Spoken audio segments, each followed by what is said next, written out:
नमस्कार, news 18 India देख रहे हैं आप और मैं हूं आपके साथ शिवानी पांडे। 95 दिनों के बाद ये सवाल अब भी ज्यों का त्यों है कि इस युद्ध का हासिल आखिर क्या कुछ अब तक हुआ है। पुतिन जीत की राह में कितना आगे बढ़े हैं और ज़ेलेंस्की सरेंडर की ओर कितना खिसके। इस रिपोर्ट में हम आपको बताएंगे कि कैसे एक बार फिर पुतिन ने कीव विजय की प्लानिंग तैयार की है, क्योंकि कीव पर कब्जा हुए बिना यूक्रेन विक्ट्री की कहानी अधूरी है।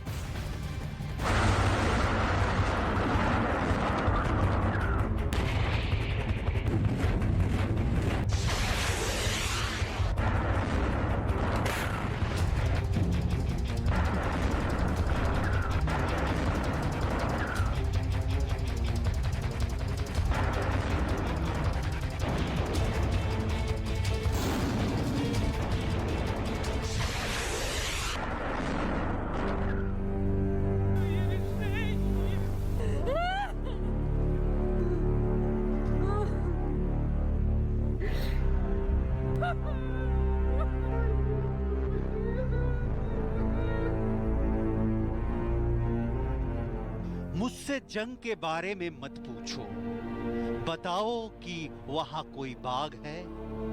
क्या झिंगुर की आवाजें आती हैं? क्या टिड्डियों के झुंड परवाज भरते हैं?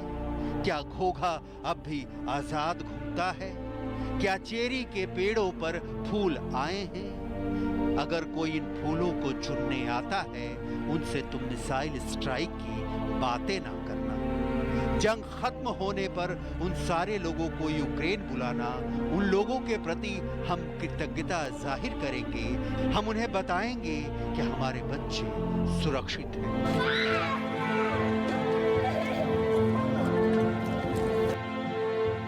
ये यूक्रेन के सिपाही वैश्य बाबा की चिट्ठी है अपनी बेटी के नाम। बेटी ने पूछा था, पापा बताना जंग में क्या हो रहा है? पिता ने बेहद इमोशनल जवाब दिया। यूक्रेनी भाषा की यह कविता सोशल मीडिया पर वायरल है और शायद यही रूस यूक्रेन महायुद्ध की असली तस्वीर है।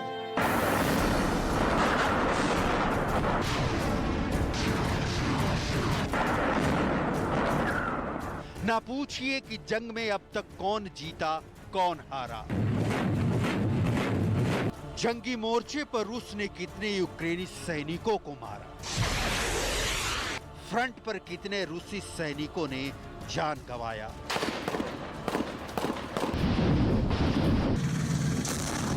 रूसी सैनिक अपने इलाकों की रक्षा में जुटी यूक्रेनी सेनाओं पर तोप से खूब गोले बरसा रहे हैं। उन पर रॉकेटों से हमला हो रहा है।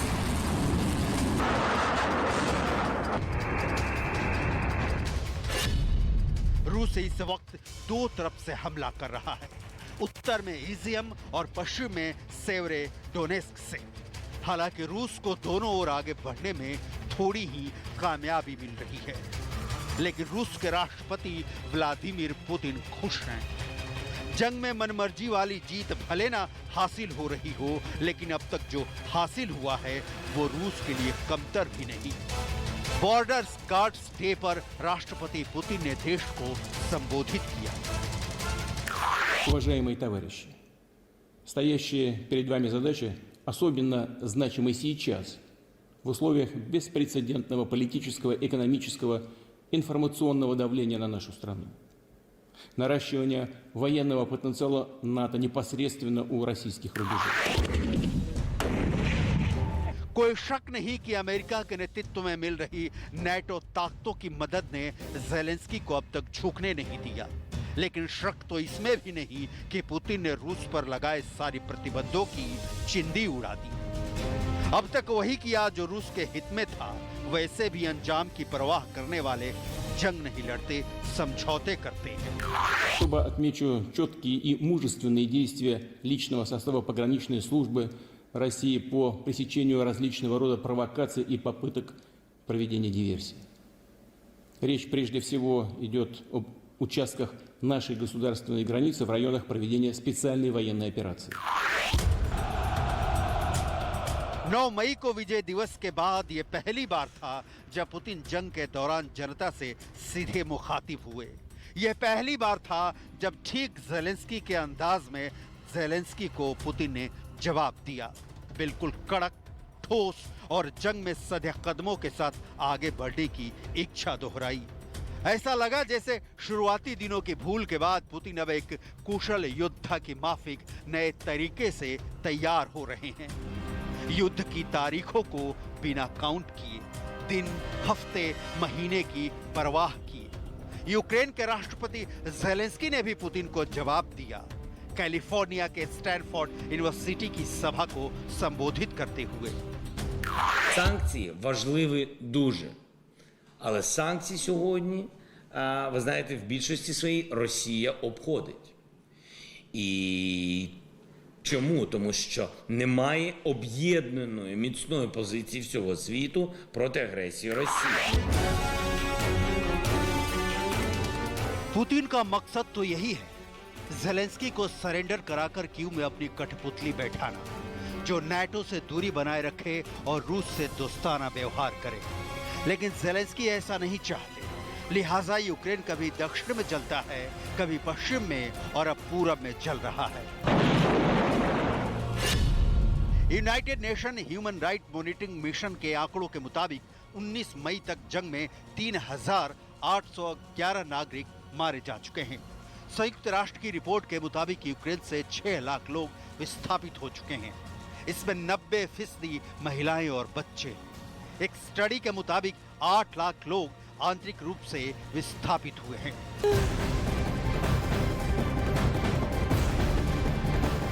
और इस वक्त की बड़ी खबर सामने आ रही है, नेपाल का विमान लापता हो गया है।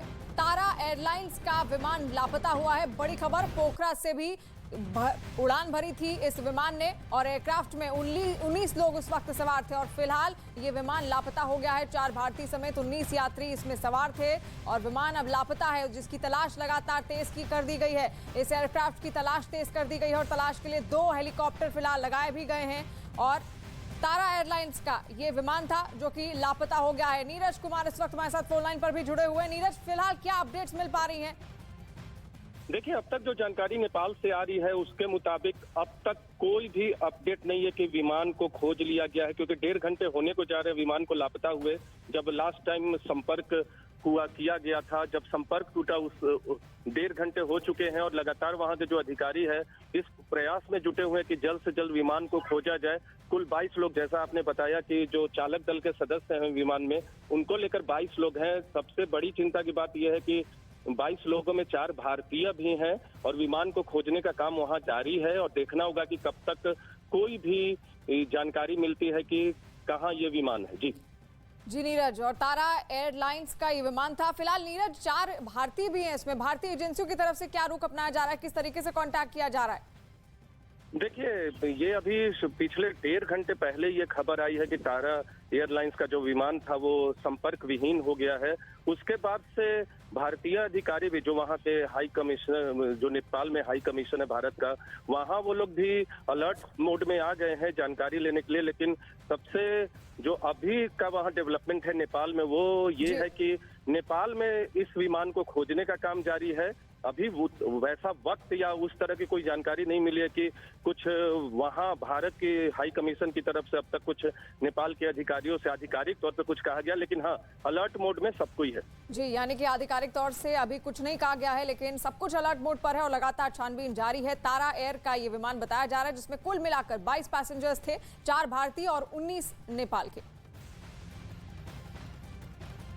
और इस वक्त पुतिन से जुड़ी एक खबर आ रही है। पश्चिम मीडिया में सुर्खियां लगातार बटोरी जा रही है। खबर ब्रिटेन की खुफिया एजेंसी M16 के हवाले से आई है और ये खबर इतनी गंभीर है कि पूरी दुनिया की खुफिया एजेंसी पड़ताल में जुट गई है। क्या है ये खबर और इस खबर में कितनी सच्चाई है, देखिए ये रिपोर्ट।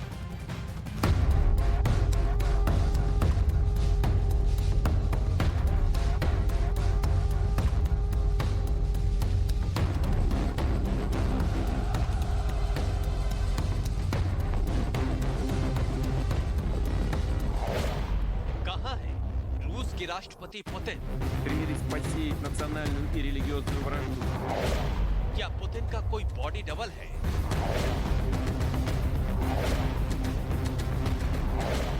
क्या पुतिन की जगह उनका बॉडी डबल नजर आता है।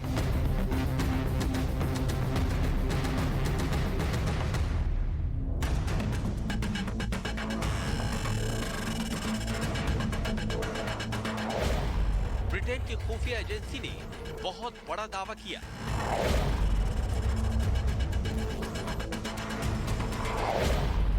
द सन की हेडलाइंस देखिए, मिरर की सुर्खियां पढ़िए, डेली स्टार ने जो खबर छापी है उस पर गौर कीजिए। ब्रिटेन में यह खबर टॉप ट्रेंड कर रहा है। पूरी दुनिया की खुफिया एजेंसी इस वक्त इसी खबर की पड़ताल में जुट गई है। दुनिया के बड़े बड़े एनालिस्ट हैरान हैं क्योंकि खबर राष्ट्रपति व्लादिमीर पुतिन की मौत से जुड़ी है। ब्रिटेन के अखबार द सन ने अपनी खुफिया एजेंसी MI6 के हवाले से खबर छापी है कि हो सकता है कि व्लादिमीर पुतिन की मौत हो गई हो और सार्वजनिक जगहों पर जो व्यक्ति दिखाई दे रहा है वो पुतिन का बॉडी डबल है। पुतिन की मौत से जुड़ी ये खबर सबसे पहले ब्रिटेन के अखबार डेली स्टार ने छापी। अखबार ने ब्रिटेन की खुफिया एजेंसी के हवाले से दावा किया पुतिन की हाल ही में मीडिया में मौजूदगी संभवतः पहले से रिकॉर्ड की गई थी। इस महीने की शुरुआत में मॉस्को विक्ट्री डे परेड जैसे सार्वजनिक कार्यक्रमों में बॉडी डबल का भी इस्तेमाल किया जा सकता है। पुतिन बहुत बीमार हैं और जब उनकी मौत होगी तो महीनों नहीं हफ्तों तक गुप्त रखा जाएगा। अगर ब्रिटेन के अखबार डेली स्टार के दावे पर भरोसा करें तो विक्ट्री डे परेड में पुतिन के बॉडी डबल का इस्तेमाल किया गया है। जब से रूस और यूक्रेन के बीच जंग शुरू हुई है, पुतिन की बॉडी डबल की खबरें सुर्खियों में रही है। पुतिन पर इस समय खतरा बाहर से नहीं बल्कि घर के अंदर से भी है। इसके बाद से रूस में तख्ता पलट की खबरें आम हैं। दावा किया जा रहा है कि पुतिन तख्ता पलट के डर से बॉडी डबल का इस्तेमाल कर रहे हैं। लेकिन अब जो ब्रिटेन के अखबार डेली स्टार ने दावा किया है वो दावा दुनिया को हैरान कर रहा है। डेली स्टार में छपी खबर के मुताबिक ये भी संभावना है कि पुतिन की मौत पहले ही हो चुकी है, लेकिन ये जानना असंभव है। ऐसा माना जाता है कि पुतिन ने पहले भी बॉडी डबल्स का सहारा लिया है जब वो अस्वस्थ रहे हैं। पुतिन की मौत का दावा करने वाले पश्चिमी मीडिया कल तक उनकी गंभीर बीमारी का हवाला दे रहे थे।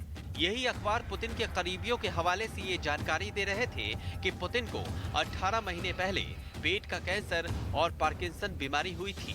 ऑन्कोलॉजी टेस्ट से इन बीमारियों की पहचान की गई, लेकिन जब क्रेमलिन ने इन दावों की हवा निकाल दी तो यही मीडिया अपनी खुफिया एजेंसियों के हवाले से पुतिन की मौत का दावा कर रहे हैं। ऐसे दावों के पीछे छिपा हुआ सच रूस में तख्ता पलट भी हो सकता है, क्योंकि पश्चिमी खुफिया एजेंसी किसी भी हालत में पुतिन को सत्ता से हटाना चाहते हैं। यही वजह है कि पश्चिमी मीडिया ने पुतिन के खिलाफ डिसइंफॉर्मेशन वॉर यानी दुष्प्रचार शुरू कर दिया है।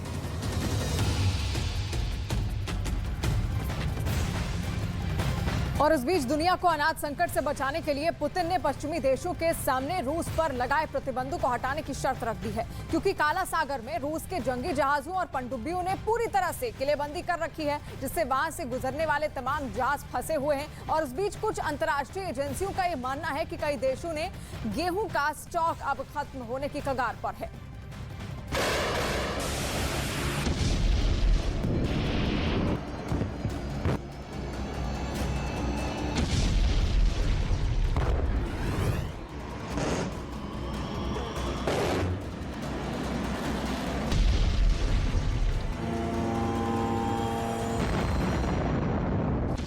समंदर में रूस ने यूक्रेन के खिलाफ ऐसा चक्रव्यूह रचा है कि नेटो देश चाहकर भी ना तो यूक्रेन की कोई मदद कर पा रहे हैं और ना ही ज़ेलेंस्की इस चक्रव्यूह को तोड़ पाने की हिम्मत जुटा रहे हैं। और इस चक्रव्यूह का असर अकेले यूक्रेन पर ही नहीं पड़ रहा, बल्कि इसने पूरी दुनिया के सामने नया संकट खड़ा कर दिया है। पूरी दुनिया के सामने पुतिन के इस चक्रव्यूह ने खाने का संकट खड़ा कर दिया है।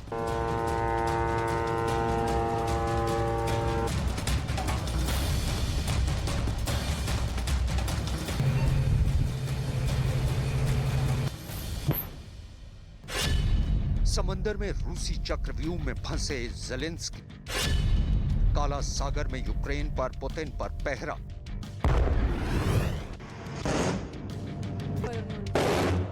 ये काला सागर की तस्वीरें हैं जिससे रूस की भी सीमा लगती है और यूक्रेन की भी, और इसी काला सागर से जुड़ी है पूरे यूरोप की फूड सप्लाई लाइन, जिस पर पुतिन की सेना जंग की शुरुआत से ही कुंडली मारकर बैठी है।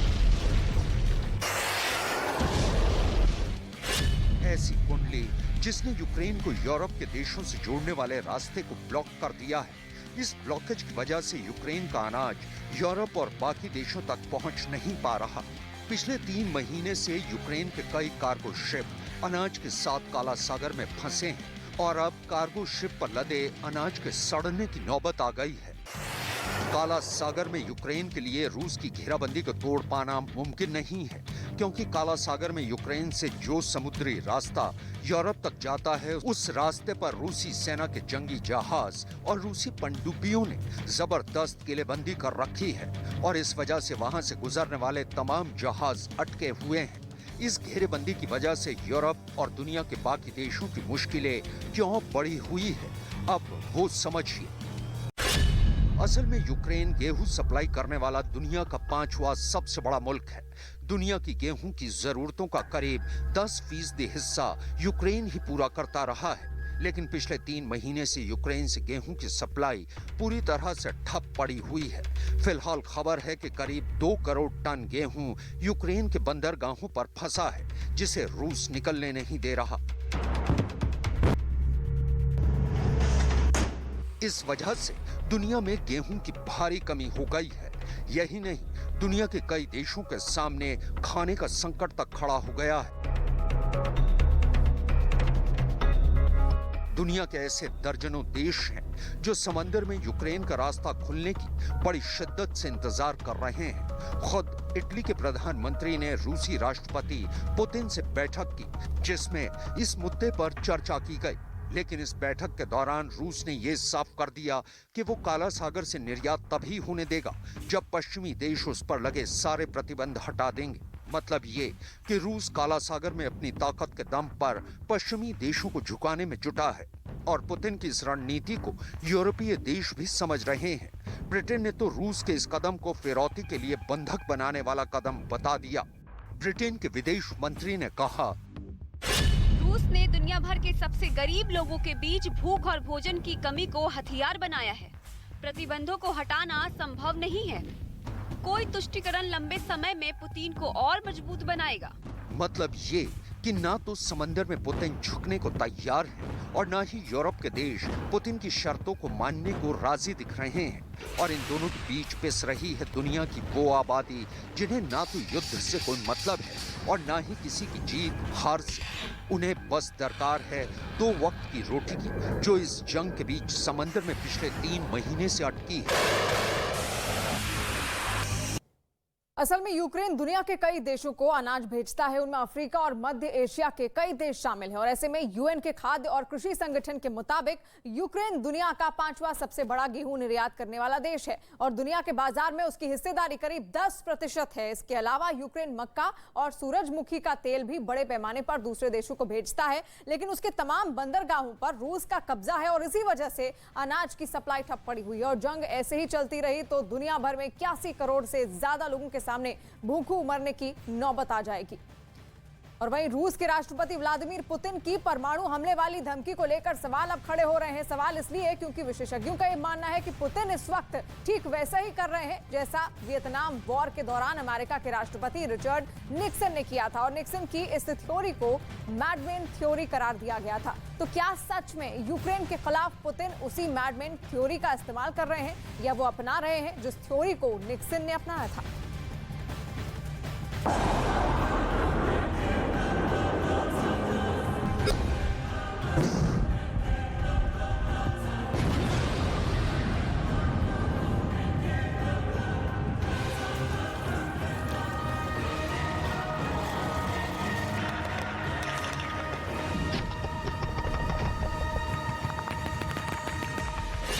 अमेरिका के पूर्व राष्ट्रपति की राह पर पुतिन। यूक्रेन के खिलाफ वियतनाम वॉर वाला फॉर्मूला।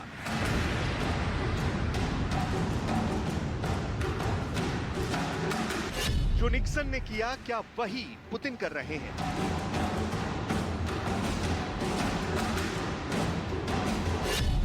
यूक्रेन के खिलाफ जंग में मैडमैन वाली थ्योरी।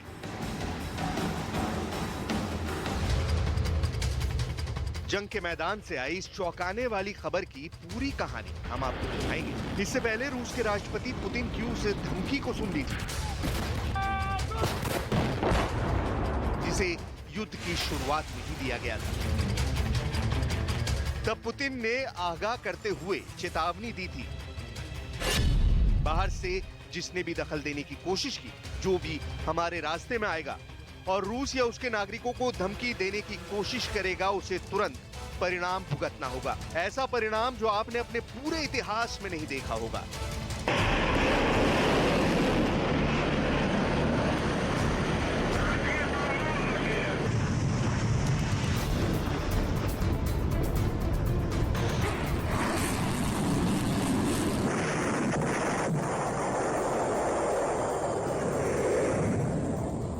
जंग की शुरुआत में ही पुतिन ने इस बात के जरिए दुनिया को धमकाने की कोशिश की थी कि जो भी रूस यूक्रेन जंग में उनके बीच आएगा, वो परमाणु हमले का ताप झेलेगा।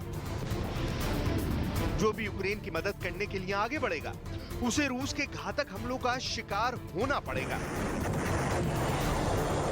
लेकिन जंग खिंचती जा रही है और वैसी ही धमकियां लगातार रूस देता आ रहा है। यही वजह है कि अब पुतिन की इस परमाणु हथियारों के इस्तेमाल वाली धमकी को लेकर सवाल उठ रहे हैं। ये सवाल इसलिए उठ रहे हैं क्योंकि विशेषज्ञों ने दावा किया है कि पुतिन वैसा ही कर रहे हैं जैसा वियतनाम वॉर के वक्त अमेरिका के पूर्व राष्ट्रपति रिचर्ड निक्सन ने किया था।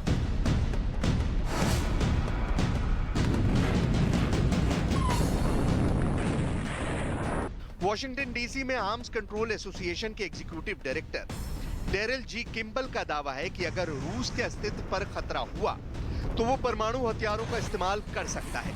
लेकिन अभी ऐसा कोई संकेत नहीं मिला है जो इस बात की ओर इशारा कर रहा हो कि पुतिन वाकई ऐसा कोई कदम उठाने वाले हैं। डेरिल जी किम्बल के मुताबिक रूस और पुतिन इसलिए ऐसे बयान दे रहे हैं ताकि अमेरिका और नेटो को यूक्रेन में सीधी मिलिट्री कार्रवाई से बाहर रखा जा सके। यानी रूस परमाणु धमकी का प्रोपेगेंडा ठीक वैसे ही कर रहा है जैसा प्रोपेगेंडा कभी अमेरिका के पूर्व राष्ट्रपति रिचर्ड निक्सन ने किया था। यहाँ समझना ये भी जरूरी है कि आखिर क्यों पुतिन की थ्योरी को निक्सन की मैडमैन वाली थ्योरी से जोड़ा जा रहा है। 1971 की ये थ्योरी अमेरिका के पूर्व राष्ट्रपति रिचर्ड निक्सन से जुड़ी है। तब वियतनाम युद्ध को खत्म करने के लिए परमाणु हमले की धमकी की खबर फैलाई गई थी। ये प्रोपेगेंडा फैलाने के लिए अमेरिका के राष्ट्रीय सुरक्षा सलाहकार हेनरी किसिंजर को जिम्मेदारी सौंपी गई थी। तब हेनरी किसिंजर ने उत्तरी वियतनामियों से कहा था कि मैं उन्हें रोक नहीं सकता। निक्सन से लेकर रूस के राष्ट्रपति पुतिन तक इस मैडमैन वाली क्रोनोलॉजी को एक्सपर्ट यूं ही नहीं मान रहे हैं। मौजूदा वक्त में पुतिन ने भी दुश्मन देशों के खिलाफ परमाणु हमले वाली प्रोपेगेंडा मशीनरी को सक्रिय कर रखा है।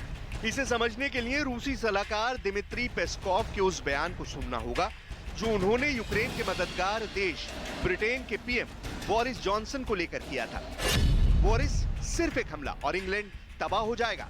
हमेशा हमेशा के लिए हमसे क्यों लज रहे हो? संयुक्त राष्ट्र के सीनियर रिसर्चर पावेल पॉडविक की माने तो ऐसी आधारहीन धमकियां समझौते की मेज पर शक्ति को बढ़ाती हैं। जब किसी राज्य का प्रमुख संकेत देता है कि उसके पास परमाणु हथियारों के इस्तेमाल के अलावा कोई चारा नहीं है, तो बातचीत की मेज पर वो अपनी शक्ति को बढ़ाता है। जाहिर है पुतिन की परमाणु धमकियां उन देशों को यूक्रेन से दूर रखने के लिए है जो देश यूक्रेन की मदद के लिए लगातार आगे आ रहे हैं। यहाँ रूस का मकसद एकदम साफ है, वो अपने दुश्मनों के भीतर परमाणु हमले की दहशत पैदा करना चाहता है। और रूस में पश्चिमी हथियारों का खौफ बढ़ता जा रहा है। चेचन कमांडर रमजान कादिरोव के बाद अब रूस ने भी पश्चिमी देशों को आगाह कर दिया है और साफ साफ कहा गया है कि पश्चिमी हथियारों से संघर्ष और ज्यादा बढ़ेगा और इसकी जद में पश्चिमी देश भी आएंगे। रूस का तर्क है ये पश्चिमी हथियार उनके क्षेत्र में हमला करने में सक्षम है और इसे स्वीकार नहीं किया जा सकता है।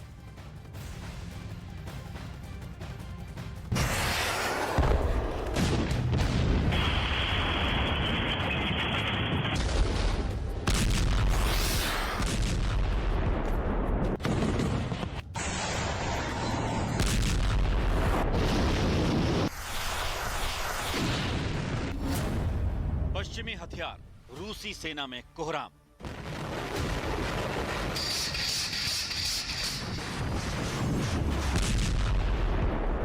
यूक्रेन में पश्चिमी हथियारों की मौजूदगी से युद्ध का पूरा समीकरण ही बदल गया है।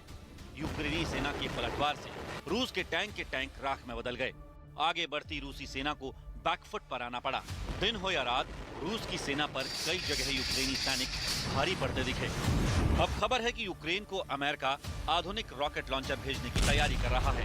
एक खबर के मुताबिक बाइडेन प्रशासन कीव को M142 high mobility artillery rocket system के साथ आपूर्ति करने पर विचार कर रहा है, जो कि 300 किलोमीटर दूरी तक मार कर सकता है। इस हथियार को बेहद संवेदनशील बताया जा रहा है। पश्चिम से चिढ़े पुतिन। पश्चिमी हथियारों से रूस चिढ़ा हुआ है। पोलैंड के रास्ते लगातार यूक्रेन सेना को आधुनिक हथियार मिल रहे हैं, जिसके जरिए रूसी सेना पर घातक और सटीक हमले हो रहे हैं। रूस कई बार इन हथियारों को निशाना भी बना चुका है, लेकिन अब रूस इन हथियारों को बड़ी चुनौती मानने लगा है।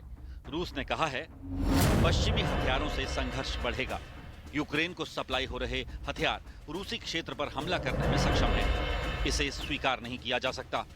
यूक्रेन में लगातार पश्चिमी हथियार पहुंच रहे हैं। इससे बचने के लिए रूस को S-300B anti craft missile system भी तैयार करना पड़ा है। इसका वीडियो खुद रूस की सेना की ओर से जारी किया गया, जिसमें एंटी क्राफ्ट मिसाइल सिस्टम को लॉन्च किया जा रहा है। रमजान कादिरोव का सरेंडर।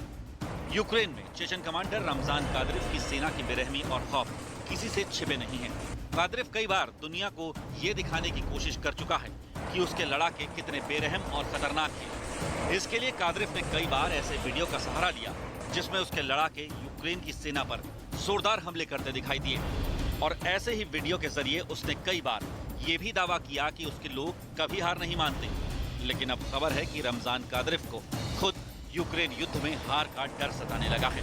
उसी कादिरोव को जिसने अपने लड़ाकों को हमेशा दुश्मनों को पूरी तरह कुचल देने का पाठ पढ़ाया है, हमेशा ये सिखाया कि दुश्मन पर हमला ऐसे करो कि वो नेस्तनाबूद हो जाए। उसी कादिरोव ने ये स्वीकार किया है। रूस का यूक्रेन पर आक्रमण मुश्किल होता जा रहा है। रमजान कादिरोव की हेकड़ी तब निकली जब यूक्रेनी सेना ने जोरदार पलटवार करना शुरू किया। इसमें नेटो समेत कई देशों से मिल रही मदद का बड़ा योगदान रहा। उन देशों से मिल रहे आधुनिक हथियारों का इस्तेमाल करके यूक्रेन के सैनिक रूस की सेना और चेचन लड़ाकों से जोरदार मुकाबला कर रहे हैं, जिससे रूस के पैर खिठक गए और रमजान कादिरोव कांप उठा, जिससे कादिरोव ये कहने लगा कि अब जंग यूक्रेन नहीं बल्कि नेटो से हो रही है।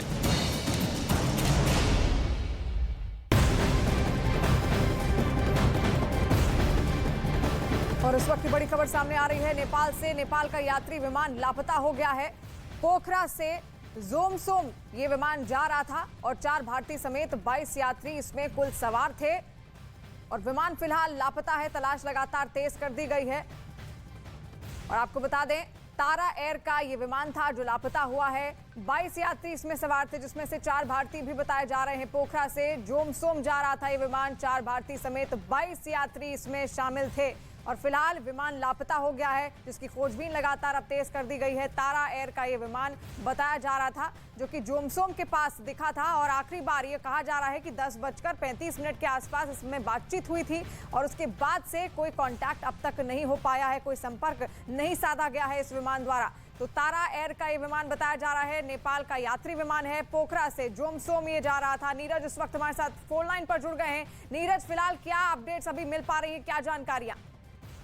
देखिए, जोमसोम के पास एक खम्फी इलाका है, वहां आग की लपटें देखी गई हैं। जो जानकारी अभी आई है विमान के बारे में, तो ये माना जा रहा है कि हो सकता है कि विमान दुर्घटनाग्रस्त हुआ हो। और ये जोमसोम जो इलाका है नेपाल का, तो पहाड़ियों पे, बड़े बड़े पर्वतों और पहाड़ियों के बीच का इलाका है, और वहां ये दुर्घटना घटने की आशंका जताई जा रही है, क्योंकि आग की लपटें दिखी हैं। 2 हेलीकॉप्टर इस विमान को खोजने में गए हैं। मौसम की खराबी की वजह से उस पूरे इलाके में और दुर्गम इलाके की वजह से विमान को खोजने में थोड़ी दिक्कत जरूर हो रही है, लेकिन 2 रक्षा आर्मी के लोग और एयरलाइंस के लोग, इसके अलावा नेपाल की पुलिस जो है, वो तमाम लोग इस विमान को खोजने में लगे, जिस पर 22 लोग सवार थे, जिसमें 4 भारतीय भी हैं। जी नीरज, 4 भारतीय भी इसमें थे और पोखरा से जोमसोम में विमान जा रहा था। जैसा कि नीरज ने भी कहा, जोमसोम में ही आखिरी बातचीत हुई थी और वहां पर कुछ धमाके की आवाज आई है, आग की लपटें वहां से उठती हुई देखी जा रही हैं। हालांकि अभी तक कोई आधिकारिक बयान इसको लेकर सामने नहीं आ पाया है। लेकिन नीरज, अब फिलहाल किस तरीके से भारतीय एजेंसियां कांटेक्ट कर रही हैं, क्योंकि 4 भारतीय भी उसमें फंसे हुए हैं और अभी तक कोई जानकारी